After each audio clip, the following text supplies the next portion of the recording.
Horror कहानियाँ चुड़ैल part 1। ऊंची ऊंची पहाड़ियों और घने जंगल से घिरा हुआ भैरवगढ़ गांव काली पहाड़ी के ठीक पीछे था। काली पहाड़ी यानी मौत का घर। भैरवगढ़ गांव तक पहुंचने का रास्ता बेहद दुर्गम था।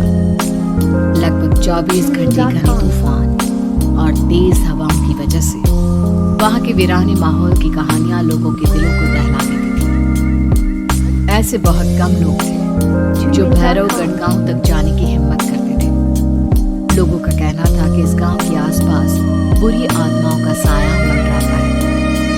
गांव के रहने वाले लोगों ने वैसे तो अपनी आंखों से किसी बुरी आत्मा या साये को नहीं देखा था, लेकिन गांव का बच्चा बच्चा इस बात को महसूस कर सकता था कि गांव के ऊपर कोई तो खौफनाक साया मंडरा रहा है। और उसकी वजह ये थी कि उस गांव में जैसे ही कोई लड़का 18 साल का होता, उसके 18वें जन्मदिन की रात ठीक 12 बजे अकस्मात उसकी मौत हो जाती। हर बार ये मौतें बड़े ही रहस्यमयी ढंग से होती और इस बार सरपंच सुमेर के बेटे को 18 साल होने में अब बस 15 दिन बाकी थे।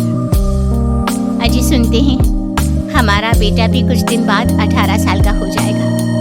कहीं वो डायन उसे भी खा गई तो। कैसी बातें कर रही हो? जब वो इस गांव में ही नहीं है तो कोई भी डायन या बुरा साया उसका कैसे कुछ बिगाड़ सकता है? उसे कुछ नहीं होगा। हाँ जानती हूँ, आपने उसे पढ़ाई के बहाने इस गांव से बाहर निकाल शहर भेज दिया है, लेकिन ये भी तो सच है ना कि वो बार बार यहाँ आने की जिद करता रहता है।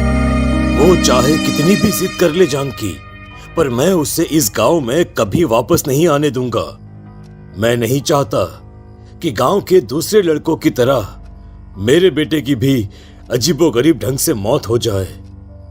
कभी कभी तो लगता है कि हम सब गांव वालों को हिम्मत करके अपने गांव को इस बुरी आत्मा से छुड़वा लेना चाहिए। लेकिन कौन जानता है आखिर वो खतरनाक साया किसका है?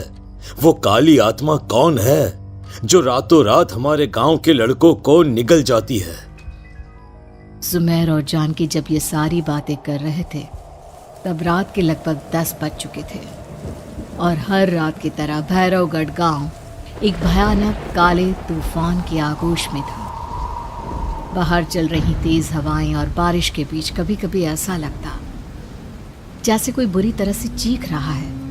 किसी के तड़पने और चीखने की आवाजें गांव के कानों में बार बार टकराती, पर वहां रहने वाले किसी भी औरत या आदमी के अंदर इतना साहस नहीं था कि वो अपने घर से बाहर कदम रख के उन आवाजों तक पहुंच सके। सो जाओ जानकी और घर के खिड़की दरवाजे कसकर बंद कर दो। अब जानकी सब खिड़कियां ठीक से बंद करने ही लगती है कि तभी उसे अपने घर के दरवाजे पर जोर जोर से खटखटाने की आवाजें सुनाई देती है। इन आवाजों को सुनकर जानकी और सुमेर के चेहरे डर से पीले और हाथ पैर ठंडे पड़ जाते हैं। जानकी, जानकी, इतनी रात कौन होगा? पता नहीं, ऐसा लग रहा है कोई बुरी तरह से दरवाजा खटखटा रहा है। अरे हाँ, पर किसी की आवाज भी तो नहीं आ रही। क्या करूं? दरवाजा खोल लूं या नहीं?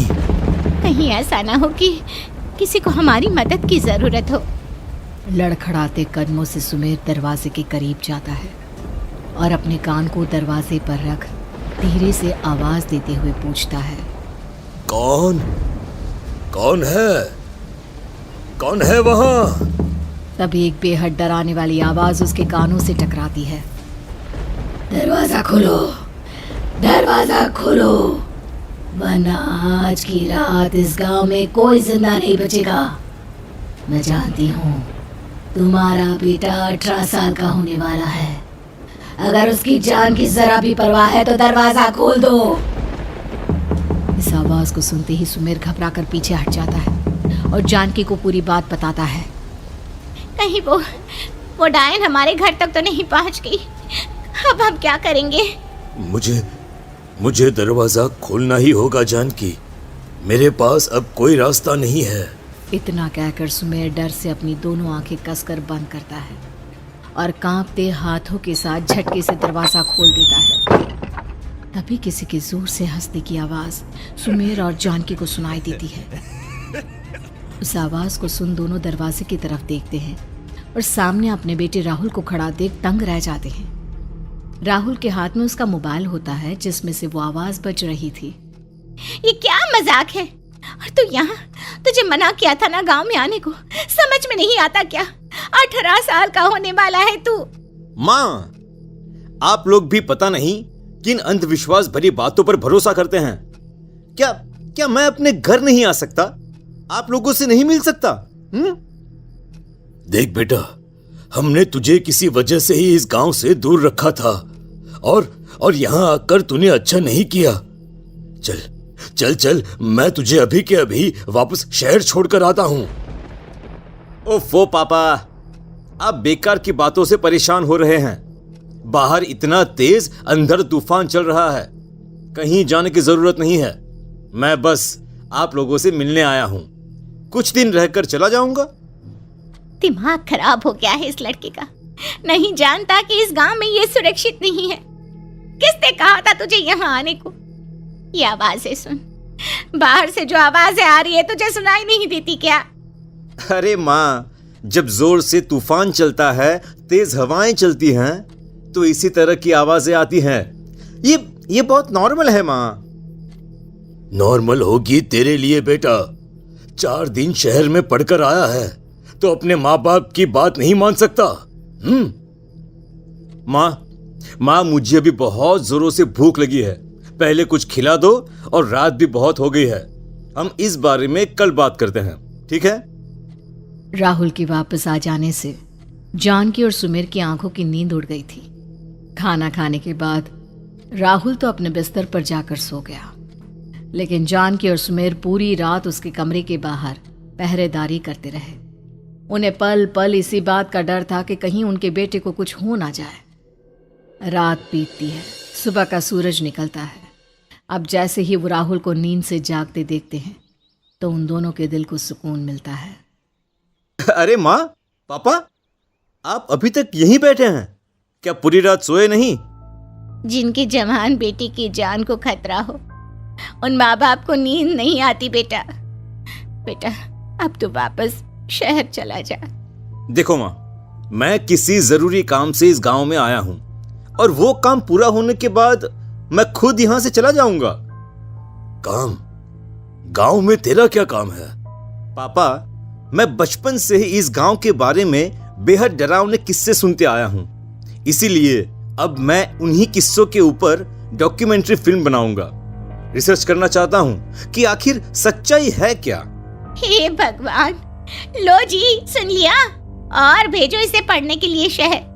मैंने आपसे पहले ही कहा था, मेरी बहन के पास दूसरे गांव भेज दो।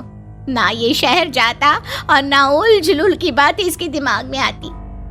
जानकी और सुमेर राहुल को समझाने की बहुत कोशिश करते हैं, पर वो किसी की बात नहीं सुनता और अपना कैमरा लेकर गांव की पास वाली काली पहाड़ी की तरफ निकल जाता है। अब राहुल जैसे ही काली पहाड़ी पर पहुंचता है, उसकी नजर पहाड़ी के ठीक बीचों बीच बनी एक पुरानी झोपड़ी पर पड़ती है। यहाँ भी कोई रहता है क्या? ये इंटरेस्टिंग होगा।